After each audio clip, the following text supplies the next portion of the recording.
savez qu'ici on a des studios et des scènes à disponibilité. Oh. Bonsoir Paris.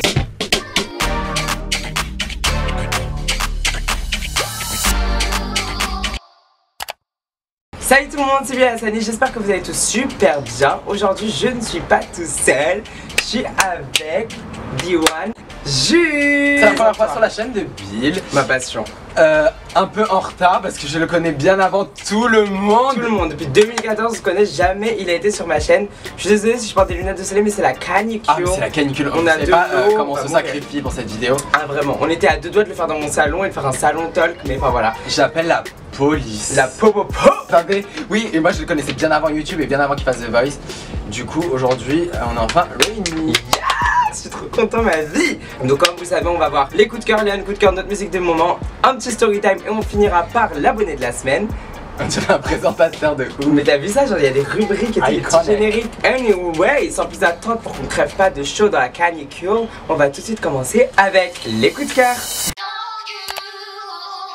Alors mon coup de cœur, j'ai galéré à en trouver un parce que cette semaine fut courte, je dormais beaucoup avec le jet lag. C'est Kim Kardashian avec sa fille, les photos sont iconiques. Je les mets juste ici. Ah mais tu les mets de ouf, les photos, mais j'hallucine, vraiment genre une queen. Genre c'était trop belle. Mon coup de cœur de cette semaine, c'est le film adaptation de Netflix pour Death Note. Et donc en gros je suis parti voir le film avec genre plein d'a priori hyper négatifs. Genre moi j'ai vu le manga, j'ai vu l'animé, enfin j'ai lu le manga et j'ai vu l'animé. Et j'ai kiffé de ouf et genre j'étais fan etc. Et je suis allé voir le film en mode pourquoi ils ont mis des américains à la place du truc. Le mec il s'appelait Light Yagami, maintenant il s'appelle Light Turner. J'étais là en mode... Et finalement, j'y suis allé avec tous mes a priori genre négatifs de ouf, je me disais ça va être trop nul. Et malgré tout, j'ai quand même bien aimé le film. C'était un peu bizarre, ça se sépare largement beaucoup du manga original, mais ça reste quand même une histoire hyper sympa. Et à la fin, bah j'ai kiffé. Voilà, donc c'est mon petit coup de cœur de la semaine. Et sans plus attendre, on va tout de suite passer au... un coup de cœur. Yeah. Bilal c'est comme un coup de cœur parce qu'on vit la même chose. En fait c'est le même. Je suis sûr que plein de youtubeurs ont la même chose. En ce moment je sais pas si vous avez vu, ça parle beaucoup aux États-Unis. Genre YouTube ils démonétisent toutes les vidéos maintenant. Enfin ils disent juste genre votre vidéo n'est pas éligible pour être monétisée genre. Carré c'est vulgaire, c'est sexuel. Ouais. Ils ont fait ça avec des caractères comme ça et ils font des vidéos, ils font ça sur toutes nos vidéos, genre moi, ma vidéo avec Gloria ils ont mis ça, ils ont fait ça avec la vidéo de la mère de Bilal. Mais c'est trop bizarre. On est obligé de faire une vérification manuelle et après ils disent ah oui, pardon. Ah oui, désolé, au bout genre de 6 jours. Et sauf que nous ça va en France parce que nous font ça pour 2-3 vidéos. Mais genre aux États-Unis ils font ça pour toutes leurs vidéos. Du coup, aucun YouTube, voyez ça s'il vous plaît. Pourquoi vous retirez les monétisations? Genre vérifiez avant. Merci. Et en soi on n'est pas genre greedy pour l'argent, on n'est pas en mode on veut l'argent, tout ça, c'est juste que genre par exemple s'il n'y avait pas eu la monétisation, toi tu serais resté à ton objectif de 2014, la même intro, t'aurais les mêmes transitions, bah c'est nul. Je pourrais même plus monter mes vidéos. Exactement. Donc en tout cas c'est notre un coup de cœur à tous les deux et je pense qu'on va passer directement à notre musique de la semaine. Jules, dis-moi c'est quoi ta musique de la semaine? Parce que j'en ai plein, depuis LA j'en écoute. Alors ma musique du moment, je kiffe mais de ouf, que Bilal n'aime pas. Back to You, Bébé Rexha. Non alors attends, j'aime bien cette chanson. Finalement. Maintenant. Ok. Ouais, je commence à bien l'aimer. Je l'aime trop, c'est ma femme. Je vais couper ça au montage, j'ai pas envie de me faire attaquer par les fans de One Direction, t'es malade toi. Alors moi personnellement, évidence. Un bop venu des cieux, Look What You Made Me Do de Miss Taylor Swift. Elle est sortie genre. Ah mais oui. De nulle part elle est arrivée. Oui. Elle nous a servi. Oh là là, je suis hyper choquée. Donc je mettrai rien, même pas un bout d'instru parce qu'on connaît Taylor Swift, elle va m'emmener en prison. Elle va m'emmener en prison, elle va voir ça, elle va faire lui. Je mettrai pas d'extrait mais Taylor Swift, if you see this, I love you, I love the song, you're never gonna watch this video. Donc je sais pas pourquoi je continue à parler anglais, mais yeah. On passe tout de suite au story time. Donc je rentre bien d'LA et je dois aller chercher Clara à la gare. Parce que je devais passer la soirée avec elle, on s'était pas vu depuis 4-5 jours, c'est sûr ça faisait beaucoup. Mais du coup je l'attends à la gare et là il y a un monsieur, il débarque.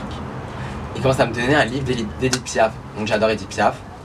Donc tu prends une légende de la pop. Mais vraiment ma vie, ma base. Ma vie.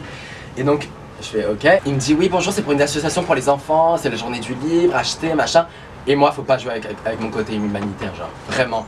J'étais en mode genre. Ah oui, moi j'ai donné 30 $ à plein de gens à LA par jour. Mais là, j'étais en mode ok mais j'avais que 5 € sur moi donc je lui donne. Il me dit oh chef, T'es pas généreux genre. Et moi genre j'étais en mode non, je suis désolé, je suis pas comme ça. Et du coup, le mec m'emmène aller tirer de l'argent, hyper dangereux. Donc, soit c'était une fausse machine de retrait et il me Tu faisais embarquer dedans. Non, il me piratait ma carte. Soit c'était un guet-apens, je me faisais racketter. Soit, je sais pas, du coup je tire de l'argent. Alléluia. Ah. Mon compte bancaire est bloqué. Non. Si, je Du coup, il me regarde, il fait si, t'as 3 cartes, ma carte vitale et ma carte de transport. Il me dit ouais, ça c'est d'autres cartes bancaires, tire. Là je commence à voir, c'est un peu malsain. J'étais là, mais elle est où ton association en fait, genre. Et là j'ai commencé à dire mais c'est du fake. Et là j'ai commencé à voir flou, j'étais en mode Clara m'attend, je suis dans un guet-apens, je vais mourir genre, I'm dying. Finalement non, il a pris mes 5 euros, il est parti, il a repris les livres, il a dit allez bye et hop, tout est rentré dans l'ordre, j'ai juste perdu 5 euros dans l'histoire et j'ai eu très peur. Et je ne fais plus confiance à personne, merci. Donc moi personnellement mon story time de la semaine c'est un truc hyper creepy qui est arrivé à moi et à un ami à moi qui s'appelle Enzo. Avec Enzo un jour on a décidé de s'aventurer dans une secte qui est très connue mais j'ai vraiment pas envie d'avoir des problèmes donc je vais pas citer le nom. Mais donc on est allé dans la secte en particulier, on a fait une visite et on y est allé 2-3 fois.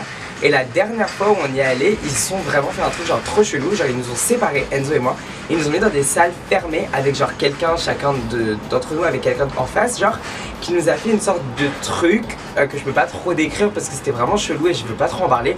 Mais genre en gros ils nous ont genre lavé le cerveau bizarrement, ils ont fait des recherches sur moi, je me rappelle qu'il y avait une meuf à l'accueil, je vais pas dire son nom, on va l'appeler... Comment est-ce qu'on pourrait l'appeler? Espérance. Et cette meuf, je l'avais pas vue la première fois et elle était venue la deuxième fois là. Elle vient, elle commence à me parler de The Voice et tout. Elle dit, vous savez qu'ici on a des studios et des scènes à disponibilité. Oh punaise. Anyway. À la fin de la séance avec Enzo et moi on a été remis ensemble, enfin genre à la fin c'était fini le truc, on n'était plus séparés. Au début genre vu qu'on était encore dans le truc, on souriait, on se disait ah c'était trop bien et tout. On est sorti, on a ouvert la porte, on a fait... On a couru tellement vite, on a couru jusqu'à 4 rues après, genre on avait trop peur, c'était tellement flippant. Moi plus jamais je m'aventure dans un truc comme ça. Girl, jamais j'irai dans une secte de ma vie. Je voulais genre apprendre parce que je suis genre d'humeur curieux et je me rappelle ma mère elle m'en a voulu pendant des mois de ce que j'ai fait. Et voilà, je citerai pas c'est quoi cette secte mais genre faites pas des bails de secte, faut pas faire ça. Girl, c'est creepy, après vous vous retrouvez enfermé là-bas pendant des années, vous perdez votre vie et vos cheveux. Not cute. L'abonné de la semaine est Corentin Saloon. Donc on te félicite, bravo à toi. T'es le dernier abonné de la semaine du dernier Bal Contact de cet été. Et c'est la fin de cette vidéo. C'était grave cool, merci Bill. T'as bien aimé? C'était cocooning. Ma passion, je suis désolé encore pour les lunettes de soleil mais j'avais vraiment trop il fait super chaud. Là on est en train de mourir. En tout cas, j'espère que cette vidéo vous a plu. Si elle vous a plu, n'oubliez pas de mettre un pouce bleu, un commentaire pour me dire ce que vous avez pensé. Et surtout n'oubliez pas de vous abonner à ma chaîne et à celle de Jules. Et à vous mettre des petites cloches pour nos deux chaînes pour recevoir des notifications à chaque fois qu'il y a une nouvelle vidéo. Et on se retrouve bientôt pour une nouvelle vidéo. Bye. Bisous.